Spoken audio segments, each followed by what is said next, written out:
Chairman बन जाना एक अपने आप में अलग वो है, तो स्वाभाविक है कि एक अच्छी अनुभूति ज़रूर हो रही है, पर ये एक बड़ी जिम्मेदारी की जगह है। इस जोन का चेयरमैन होना, मैं पिछले 1 साल 1.5 महीने से मैं चेयरमैनशिप में हूँ पहले से, और जिस प्रकार से मेरे अधिकारियों के साथ तालमेल बना करके काम करना था, मैंने पूरा प्रयास किया और एक अच्छे तालमेल के साथ काम किया गया। उसके नतीजे भी आए, रिजल्ट भी आए, और उसका नतीजा भी है कि संगठन ने उन्हें ये जिम्मेवारी दी, क्योंकि आगे चुनावी वर्ष है और उसमें और अधिक काम करने की आवश्यकता है। और उसमें सबसे बड़ा टारगेट है कि 2-3 चीज़ों को बड़ा फोकस करने का है कि एक तो कहीं पर कूड़े के ढेर ना हो, कचरे ना हो, इसकी स्वच्छता के प्रति पूरा ध्यान रखने का है। साथ में जीरो टॉलरेंस पे काम हो, कहीं किसी प्रकार का भ्रष्टाचार के आक्षेप ना हो, उस पर ध्यान देना है। और आए हुए कार्यकर्ता हो या सामान्य व्यक्ति हो, सभी को एक दिल से उन्हें सुनना और उनकी समस्याओं को निदान करना। तो ये एक चैलेंज है, लेकिन हमारे लिए इसलिए ज़्यादा नहीं कि पिछले 20 वर्ष से इसी जोन में हूँ मैं, और निगम पार्षद के रूप में काम करते हुए मुझे काफ़ी लंबा अनुभव है। मैं आसानी से कर सकता हूँ और करता जा रहा हूँ, और संगठन ने जो विश्वास जताया है, मैं उस विश्वास पर खरा उतरूँगा। बुराड़ी की जनता करीबन 3 वर्षों से सड़कों के लेके बहुत परेशानी झेल रही है, उसके लिए आपका क्या प्लान है? दिल्ली की ऐतिहासिक विजय, जो पहली बार 24 साल बाद अब देखेंगे कि दिल्ली के 11 नॉमिनेशन भारतीय जनता पार्टी ने जोन के कराए, जिसमें एक जोन रोहिणी जो एक वोट से कहीं रह गए, उसमें भी थोड़ा सा ध्यान नहीं हो पाया, नहीं तो 10 जोन हम जीत करके आए। तो 11 में 10 जो हमने जीते, एक में हमने नॉमिनेशन नहीं कराया था,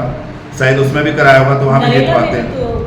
नहीं, नरेला हमारा जोन चेयरमैन हमारे बने बुराड़ी में, और हमने वेस्ट जोन पहली बार जीता है इतने दिन में। सिटी एसपी जोन जहाँ से कभी सोच भी नहीं सकते थे, उसको भी जीता है। तो ये बड़ी जीत के लिए माननीय मुख्यमंत्री जी श्रीमती रेखा गुप्ता जी ने पुनः उसी दिन शाम को परसों बुलाया अपने आवास पर, बड़ा सबका सम्मान करने के बाद उन्होंने बड़ी जिम्मेवारी दी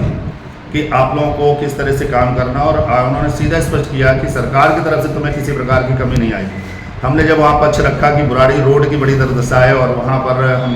निगम से नहीं कर पा रहे बहुत कुछ अच्छा, तो उसके लिए भी उन्होंने वहीं पर कहा कि उस बुराड़ी रोड के लिए तत्काल बनाने के लिए 100 करोड़ रुपए की घोषणा करते, और ज़रूरत पड़ेगी तो और दिया जाएगा, ताकि बुराड़ी वासियों को भी बहुत जल्दी इसका लाभ मिले। क्योंकि उन्हें बताया गया, उन्होंने बताया कि वहाँ तमाम दुकानदार जो हैं किराए पर दुकान रखा है उन्होंने, उनका किराया नहीं जा पा रहा है क्योंकि कस्टमर ही नहीं जा रहा है। तमाम बच्चे स्कूल जा नहीं पा रहे टाइम से, तमाम लोग ड्यूटी टाइम से, एक बारिश हो जाए तो पानी भर जाता है तो लोग ड्यूटी नहीं जा पाते, आए दिन लोग चोटिल हो रहे हैं। तो उस व्यवस्था को उन्होंने सुना,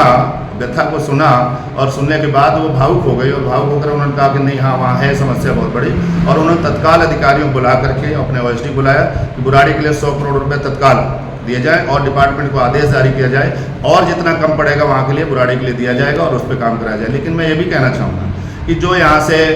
अन्य राजनीतिक लोग हैं, जब काम शुरू होता है तो वीडियो बनाने पहुंच जाते हैं और वैसे कहते हैं मुख्यमंत्री जी बजट नहीं दे रहे। तो अब मुख्यमंत्री जी ने बजट दे दिया है तो कृपया वहाँ वीडियो बनाने ना जाएं, अब उसकी रिस्पॉन्सिबिलिटी उनकी नहीं है। अब हम लोग अगर ले रहे हैं तो हम लोग काम पूरा करा के देंगे, आप अपने आराम से बैठिए, जैसे घर खाली किया आगे सीट भी खाली करवा।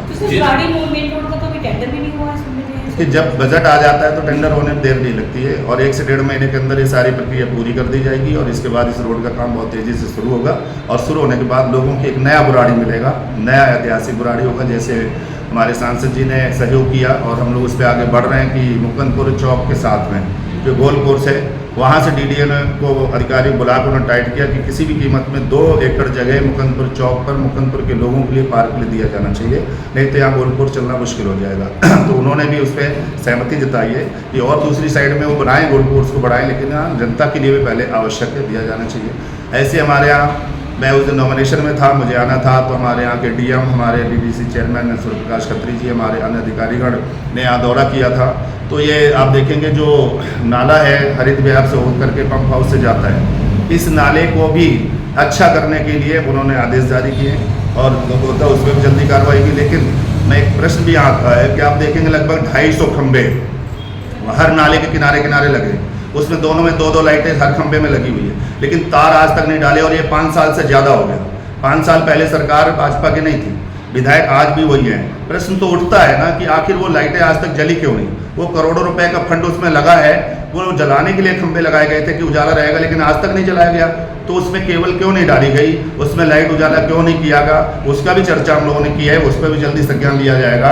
जैसे यहाँ पर गायों की बड़ी प्रॉब्लम है गौशाले के लिए, तो उसके लिए भी मुख्यमंत्री जी ने आदेश जारी किया है और बहुत जल्दी संभवतः हो सकता है मुकुंदपुर में या जनता विहार की लैंड जो है वहाँ पर गौशाले का भी प्रयोजन तैयार किया जा रहा है। तो इस तरह से हम लोग आगे बढ़ रहे हैं और बहुत सारी योजनाओं को आगे लेके आ रहे हो। जल्दी ही बुराड़ी विधानसभा की रक्षा कायाकल्प होगा। जिस प्रकार से आम